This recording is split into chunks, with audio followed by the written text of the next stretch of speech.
ఈ సన్నాసులు కాలేజ్ అన్న పదం వాడకుండా ఎస్ఆర్ఎస్పి శ్రీరామ సాగరం మన్ను మశానం పొడిసినాం కర్రలు కట్టినామని రాత్రు.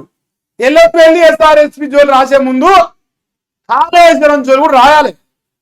1,00,000 క్యూసెక్ నిన్న ఏమైంది 65,000 క్యూసెక్ల 6,50,000 క్యూసెక్ల నాకు ఎగ్జాక్ట్ గుర్తులేదు.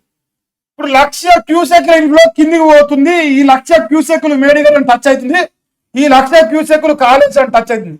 కానీ మునగం లెక్క మొగం లెక్క మేడిగడ్డ నిలబడది అని రాయాలి పేపర్లా. ఓరి దిశ పత్రిక నడిపే సన్నాసుడా, నీ కళ్ళు మింగినాయో మరి చెక్ చేసుకో ఒకసారి. నీ కళ్ళు మింగకపోతే కరెక్ట్ రాయిన వార్తలు. నువ్వు రాయాల్సినట్లా గో ఎస్ఆర్ఎస్పి కానీ ఎల్లంపల్లి కానీ గేట్లు ఎత్తినావు. ఎత్తితే మేడిగడ్డలు తగిలినాయి, మేడిగడ్డ పిల్లలు కుంగినాయి, అయినా కూడా మొగం లెక్క నిలబడది. ఏదైతే కాంగ్రెస్ తోడు చేస్తున్న లుచ్చా ప్రచారం ఉందో అంటే దొంగ దోపిడి ప్రజలు చూతగాలని చెప్తారు. వాస్తవ పరిస్థితి అంటే కాళేశ్వరంలో మేడిగడ్డ మొగం లెక్క ఉందని చెప్పాలి.